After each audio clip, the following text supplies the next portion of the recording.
कहानी की शुरुआत में एक पिता और बेटा नदी किनारे बैठकर मछली पकड़ रहे होते हैं। तभी अचानक आसमान से एक जूता आकर गिरता है। उसके तुरंत बाद एक एक करके कई भारी चीजें जमीन पर गिरने लगती हैं। कौन सोच सकता था कि कैदियों को ले जा रहा यह विमान एक भयानक हादसे का शिकार हो गया है। हालांकि पायलट की पूरी कोशिश की वजह से विमान पूरी तरह तबाह होने से बच गया, लेकिन किसी ने यह नहीं सोचा था कि इस हादसे के बाद आजाद हुए खतरनाक अपराधी स्थानीय लोगों के लिए कितनी बड़ी मुसीबत बन जाएंगे। दरअसल कुछ घंटे पहले कैदियों को ले जा रहा एक विमान उड़ान भरने ही वाला था कि उसे आदेश मिला कि रास्ते में उसे अलास्का के एक एयरफोर्स बेस पर रुकना होगा। वहां से एक बेहद खतरनाक अपराधी को वॉशिंगटन ले जाना था। उस कैदी की सुरक्षा में लगे सैनिक बेहद सतर्क थे। वहीं विमान में बैठे बाकी कैदी भी उसे हैरानी से देख रहे थे। उसके हाथ, पैर और यहाँ तक कि सिर पर भी अलग अलग लॉक लगे हुए थे। सीट पर बैठने के बाद भी उसे कई अतिरिक्त जंजीरों से बांधा गया था। ये देखकर बाकी कैदी भी एक दूसरे का चेहरा देखने लगे। वे खुद भी बड़े अपराधी थे, लेकिन इस आदमी के सामने तो वे लगभग शरीफ इंसान लग रहे थे। कुछ देर बाद विमान रात के अंधेरे आसमान में उड़ने लगा।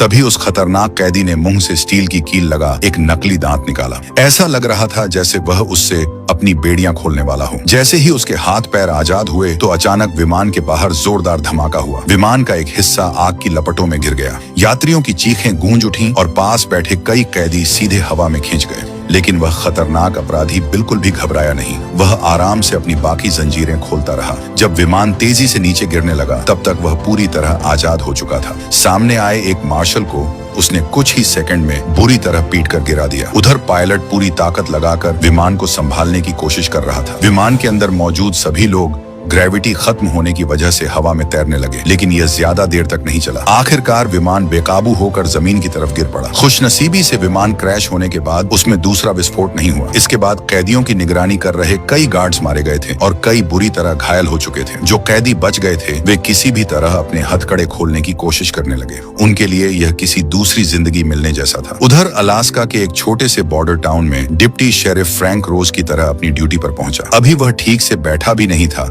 कि फायर डिपार्टमेंट का फोन आ गया। उन्हें सूचना मिली कि शहर के नॉर्थ में जंगल से भारी मात्रा में धुआं उठ रहा है। बर्फ से ढकी सड़कों की वजह से वहां पहुंचना मुश्किल था, इसलिए फ्रैंक को हेलीकॉप्टर लेकर इलाके की जांच करने के लिए भेजा गया। धुएं की दिशा का पीछा करते हुए टीम जल्द ही उस जगह पहुंच गई जहां विमान दुर्घटनाग्रस्त हुआ था। बीच से टूटा हुआ विमान देखकर सभी के होश उड़ गए। हेलीकॉप्टर के उतरते ही फ्रैंक जल्दी से बाहर निकला। थोड़ी दूरी पर उसे कई मार्शलों की लाशें दिखाई दी। वहीं बर्फ पर कुछ हथकड़ियां भी पड़ी थीं। यह देखकर फ्रैंक को तुरंत कुछ गड़बड़ होने का एहसास हुआ। साफ था कि यह कोई साधारण यात्री विमान नहीं था। तभी उसकी नजर एक घायल मार्शल पर पड़ी जिसकी सांसें अभी भी चल रही थीं। फ्रैंक उसे मदद के लिए बुलाने ही वाला था कि अचानक जंगल की तरफ से कई कैदी बाहर निकल आए। उनके हाथों में खुद के बनाए हुए हथियार थे और उन्होंने आते ही फ्रैंक और उसकी टीम पर हमला बोल दिया। साथ आया मोटा पुलिसकर्मी थोड़ा देर से संभल पाया और एक कैदी ने तेज धार वाले हथियार से उसे कई बार वार कर दिया। यह देखकर फ्रैंक गुस्से से चिल्लाया और तुरंत अपनी पिस्तौल निकालकर फायरिंग शुरू कर दी। कैदी कुछ सेकंड के लिए रुके जरूर, लेकिन फिर बिना किसी डर के दोबारा उन पर टूट पड़े। फ्रैंक अकेला था और सामने कई हमलावर थे, इसलिए जल्द ही वह मुश्किल में फंस गया। तभी सही समय पर घायल मार्शल ने जमीन से एक पिस्तौल उठाई और फायरिंग शुरू कर दी। उसकी मदद से फ्रैंक को थोड़ा सहारा मिला। वह फिर से खड़ा हुआ और आखिरकार उन खतरनाक अपराधियों को पीछे हटाने में कामयाब हो गया। इसके बाद सभी जल्दी जल्दी हेलीकॉप्टर में चढ़ गए। यहाँ तक कि हेलीकॉप्टर के हवा में उड़ जाने के बाद भी एक कैदी उसमें चढ़ने की कोशिश कर रहा था, लेकिन फ्रैंक ने बिना दया दिखाए उसे जोरदार लात मारकर नीचे गिरा दिया। कुछ देर बाद हेलीकॉप्टर जंगल के किनारे मौजूद हाईवे पर पहुंच गया। वहां फ्रैंक ने अपने घायल साथी मोटे पुलिसकर्मी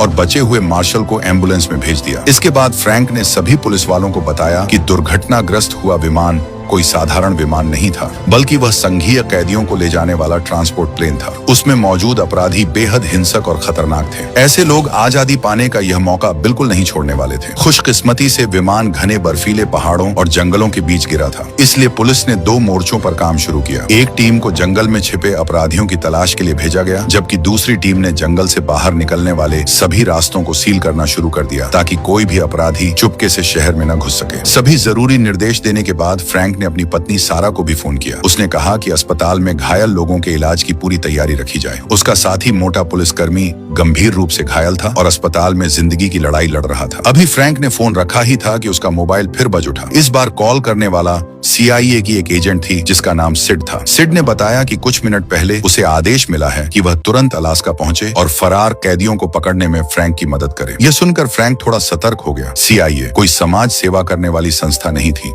उसके मन में सवाल उठा कि आखिर इन कैदियों में ऐसा क्या खास है जिसके लिए CIA तक को भेजा गया है। सच्चाई जानने के लिए वह तुरंत उस घायल मार्शल के पास पहुंचा जो विमान हादसे से बच गया था। मार्शल को ज्यादा जानकारी नहीं थी, लेकिन उसे एक बात अच्छी तरह याद थी। उड़ान के बीच में जिस खतरनाक कैदी को विमान में लाया गया था उसे बाकी कैदियों से बिल्कुल अलग रखा गया था। वह एक अलग आइसोलेशन सेल में बंद था और उसकी सुरक्षा भी बाकी कैदियों से कहीं ज्यादा कड़ी थी। मार्शल ने बताया कि विमान दुर्घटना के दौरान भी वह कैदी बिल्कुल शांत दिखाई दे रहा था। उसे पूरा यकीन था कि विमान को गिराने के पीछे उसी का हाथ था। यह बात सुनकर फ्रैंक की जिज्ञासा और बढ़ गई, लेकिन उसके पास इस बारे में ज्यादा सोचने का समय नहीं था। पूरा शहर अब हाई अलर्ट पर था। हादसे का शिकार हुए विमान में कुल 52 कैदी सवार थे। अब तक की रिपोर्ट के मुताबिक 23 कैदी मारे जा चुके थे और 11 को दोबारा गिरफ्तार कर लिया गया था। इसका मतलब था कि अभी भी 18 खतरनाक अपराधी या तो लापता थे या खुलेआम फरार घूम रहे थे। पुलिस ने सभी नागरिकों से सतर्क रहने की अपील की। लोगों को बिना जरूरी काम के घर से बाहर न निकलने की सलाह दी गई। यहाँ तक कि शहर के स्कूलों को भी लॉकडाउन मोड में डाल दिया गया। उसी दिन दोपहर बाद CIA एजेंट सिड आखिरकार घटनास्थल पर पहुंच गई। फ्रैंक के मन में कई सवाल घूम रहे थे। आखिर उस विमान का रास्ता बीच में क्यों बदला गया और वह खतरनाक कैदी आखिर था कौन? लेकिन सिड ने हर सवाल का एक ही जवाब दिया कि यह गोपनीय जानकारी है। उसने साफ कह दिया कि वह यहाँ सिर्फ फरार अपराधियों को पकड़ने में मदद करने आई है। यह सुनकर फ्रैंक नाराज हो गया। उसे अच्छी तरह पता था कि सिड की असली दिलचस्पी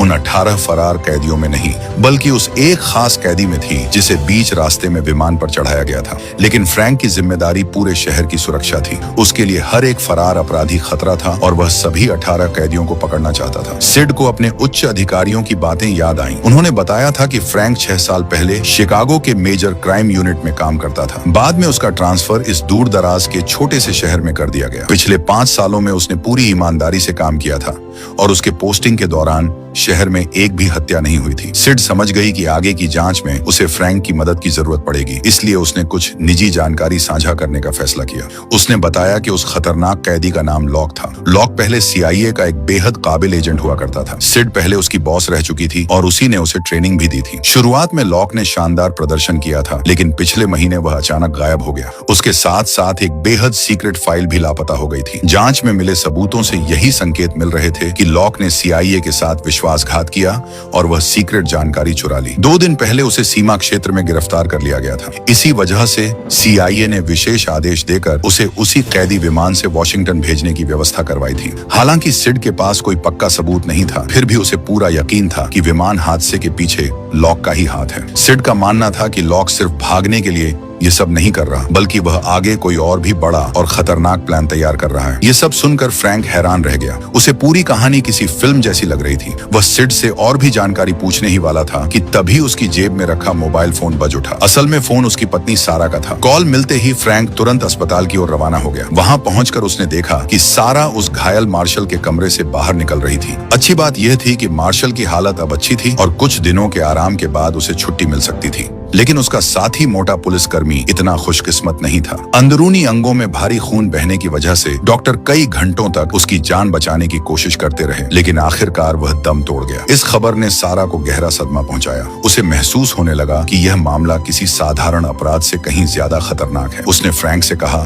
कि उसे अपने परिवार के बारे में भी सोचना चाहिए और जितना हो सके इस मामले से दूर रहने की कोशिश करनी चाहिए। लेकिन फ्रैंक कुछ जवाब देता उससे पहले ही उसका फोन फिर बज उठा। कॉल मिलते ही वह तुरंत कमांड सेंटर पहुंच गया। वहां पता चला कि ट्रांसपोर्ट विभाग को एक अहम सुराग मिला है। जंगल के बीच बने एक निगरानी टावर में रहने वाले ऑब्जर्वर ने कुछ देर पहले एक बिना एन्क्रिप्शन वाला रेडियो सिग्नल भेजा था। अधिकारियों ने कई बार उससे संपर्क करने की कोशिश की, लेकिन कोई जवाब नहीं मिला। ये सुनते ही सबको शक हुआ कि शायद उस ऑब्जर्वर को फरार अपराधियों ने बंधक बना लिया है। हालांकि एक समस्या थी, वह टावर विमान दुर्घटना वाली जगह से लगभग 32 किलोमीटर दूर था। इतनी दूरी बर्फ और पहाड़ों के बीच तय करना किसी आम इंसान के बस की बात नहीं थी। लेकिन सिड ने बिना झिझक कहा कि अगर कोई यह कर सकता है तो वह लॉक ही है। उसे पूरा यकीन था कि वहां पहुंचने वाला वही खतरनाक CIA एजेंट है। उधर टावर के अंदर छिपा दाढ़ी वाला एक फरार कैदी बाहर से आती आवाजें सुनकर सतर्क हो गया। जब उसकी नजर मेज पर चालू पड़े रेडियो सेट पर पड़ी तो वह तुरंत समझ गया कि ऑब्जर्वर ने बाहरी दुनिया को कोई संदेश भेज दिया है। इसी दौरान फ्रैंक अपनी टीम के साथ पहाड़ के नीचे पहुंच चुका था। रास्ते भर सिड सभी अधिकारियों को चेतावनी देती रही कि लॉक बेहद खतरनाक और प्रशिक्षित नियत अपराधी है, इसलिए किसी भी तरह की लापरवाही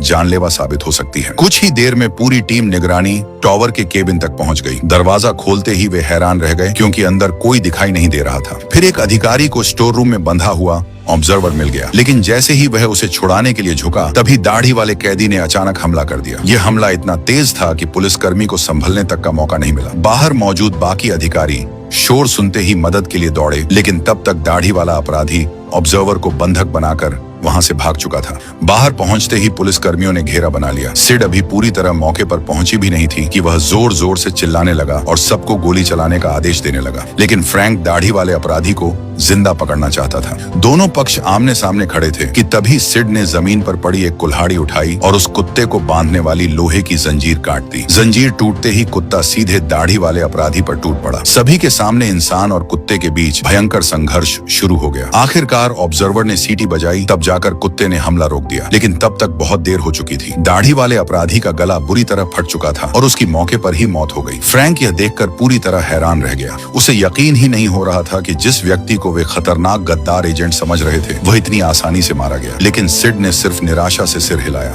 इसके बाद सभी लोग वापस कैंप की ओर लौट गए। उधर सर्च टीम को बर्फ में कई और फरार कैदियों की लाशें मिली थी। सिड एक एक लाश की पहचान करने लगी। उसने पुष्टि की कि उनमें से कोई भी लॉक नहीं था, लेकिन तभी एक शव ने उसका ध्यान खींच लिया। उस आदमी की कलाई पर हथकड़ियों के निशान नहीं थे। इसका मतलब साफ था कि वह कोई कैदी नहीं था। फ्रैंक ने तुरंत मार्शलों की फाइलें निकलवाईं। तस्वीरों का मिलान करने पर पता चला कि मृत व्यक्ति का नाम रॉबर्ट था और वह एक संघीय मार्शल था। यह देखकर फ्रैंक के दिमाग में अचानक सारी बातें जुड़ गईं, क्योंकि अस्पताल में भर्ती वह जीवित मार्शल भी खुद को रॉबर्ट बता रहा था। अब सच्चाई सामने आ चुकी थी। अस्पताल में मौजूद व्यक्ति असली रॉबर्ट नहीं बल्कि फरार अपराधी लॉक था, जिसने उसकी पहचान चुरा ली थी। फ्रैंक ने तुरंत अपनी पत्नी सारा को फोन मिलाया और उसे सावधान करने की कोशिश की, लेकिन अब बहुत देर हो चुकी थी। लॉक अपनी असली पहचान उजागर कर चुका था। जब फ्रैंक भागता हुआ अस्पताल पहुंचा, तब तक लॉक वहां से गायब हो चुका था। और सबसे डराने वाली बात यह थी कि उसकी पत्नी सारा भी उसके साथ लापता थी। लेकिन फ्रैंक को अभी भी समझ नहीं आ रहा था कि लॉक सारा को अपने साथ क्यों ले गया। उसे बिल्कुल भी अंदाजा नहीं था कि सारा को बचाने की यह कोशिश उसे एक ऐसे खतरनाक सच तक पहुंचा देगी जो सब कुछ बदल कर रख देगा। अगर आपको इस कहानी का सेकंड पार्ट चाहिए तो कमेंट में पार्ट 2 टाइप करें।